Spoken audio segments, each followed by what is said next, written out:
Myanmar میں فوج نے ملک کا کنٹرول سنبھال لیا۔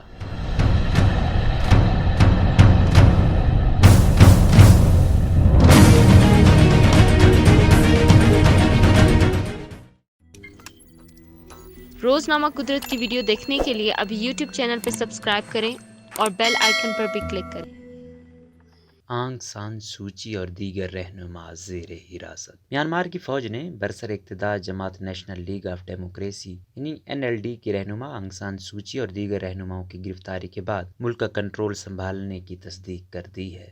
یہ بغاوت انتخابات کے بعد سویلین حکومت اور فوج کے مابین کشیدگی کے نتیجے میں ہوئی ہے۔ آنگ سان سوچی اور دیگر رہنماؤں کی گرفتاری کے چند گھنٹے بعد میانمار کی فوج نے ٹی وی پر اس بات کی تصدیق کی ہے کہ وہ 1 سال کے لیے ہنگامی حالات کا اعلان کر رہی ہے۔ فوج نے کہا ہے کہ وہ کمانڈر ان چیف من آنگ ہیلائنگ کو اختیارات سونپ رہی ہے۔ واضح ہے کہ ملک میں نومبر میں ہونے والے انتخابات میں NLD نے حکومت بنانے کے لیے درکار نشستیں حاصل کر لی تھی، تاہم فوج انتخابات کے نتائج کو تسلیم نہیں کرتی۔ یاد رہے کہ میانمار جسے برما بھی کہا جاتا ہے پر سن 2011 تک فوج کی حکومت رہی ہے۔ پارلیمنٹ کے نو منتخب ایوان زیریں نے آج یعنی پیر کے روز پہلا اجلاس کرنا تھا، لیکن فوج نے التوا کا مطالبہ کر رکھا تھا۔ آج صبح کیا ہوا؟ اس سے قبل آج آنگ سان سوچی کی جماعت کے ترجمان میونٹ نے خبر رساں ادارے رویٹرز کو فون پر بتایا کہ آنگ سان سوچی، صدر ون مائنٹ اور دیگر رہنماؤں کو صبح سویرے حراست میں لے لیا گیا ہے، یہ بتاتے ہوئے کہ انہیں بھی گرفتار کیا جا سکتا ہے۔ میونٹ نے کہا کہ میں اپنے لوگوں سے کہنا چاہتا ہوں کہ عجلت میں رد عمل کا اظہار نہ کرے اور میں چاہتا ہوں کہ وہ قانون کے مطابق کام کرے۔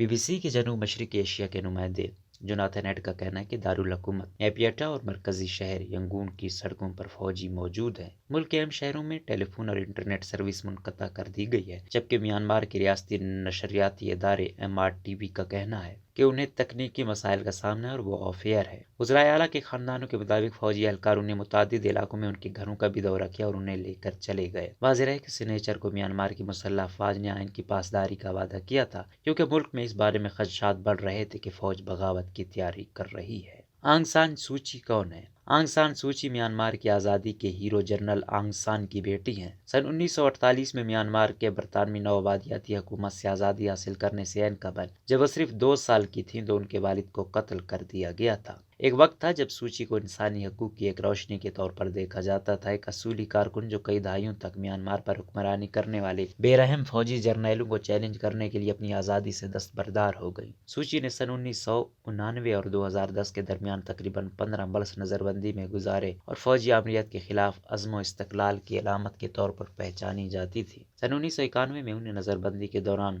نوبل امن انعام سے نوازا گیا۔ نومبر 2015 میں ان کی زیر قیادت ان کی جماعت نیشنل لیگ فار ڈیموکریسی یعنی NLD نے ملک کی تاریخ کی 25 سال میں کھلے عام طور پر لڑے جانے والے انتخابات میں زبردست فتح حاصل کی۔ میانمار کے آئین نے انہیں صدر بننے سے روک دیا کیونکہ ان کے بچے غیر ملکی شہریت رکھتے ہیں، لیکن اس کے باوجود سوچی کو ہی ملک کی حقیقی رہنما سمجھا جاتا ہے۔ میانمار کے اسٹیٹ کونسلر بننے کے بعد سے ان کی قیادت کو ملک کی مسلمان روہنگیا اقلیت کے ساتھ سلوک پر پرکھا جاتا ہے۔ سن 2017 میں فوج کے کریک ڈاؤن میں میانمار میں بسنے والے ہزاروں روہنگیا مسلمان ہلاک ہوئے، جبکہ 7 لاکھ سے زائد ہمسایہ ملک بنگلہ دیش چلے گئے۔ سوچی کے سابقہ بین الاقوامی حامیوں نے الزام عائد کیا کہ انہوں نے روہنگیا مسلمانوں کی عصمت دری، قتل اور نسل کشی کو روکنے کے لیے کچھ نہیں کیا۔ ابتدائی طور پر کچھ لوگوں نے استدلال کیا کہ وہ ایک عملی سیاستدان تھے جو ایک پیچیدہ تاریخ والے کثیر نسل ملک پر حکومت کرنے کی کوشش کر رہی ہیں، لیکن سن 2019 میں بین الاقوامی عدالت انصاف کی سماعت کے دوران سوچی کی جانب سے فوج کے اقدامات کے دفاع نے ان کی بین الاقوامی ساکھ کو بری طرح متاثر کیا۔ سوچی میانمار میں بدھ مت کی اکثریت میں اب بھی زیادہ مقبول ہیں جو روہنگیا برادری کے لیے بہت کم ہمدردی رکھتے ہیں۔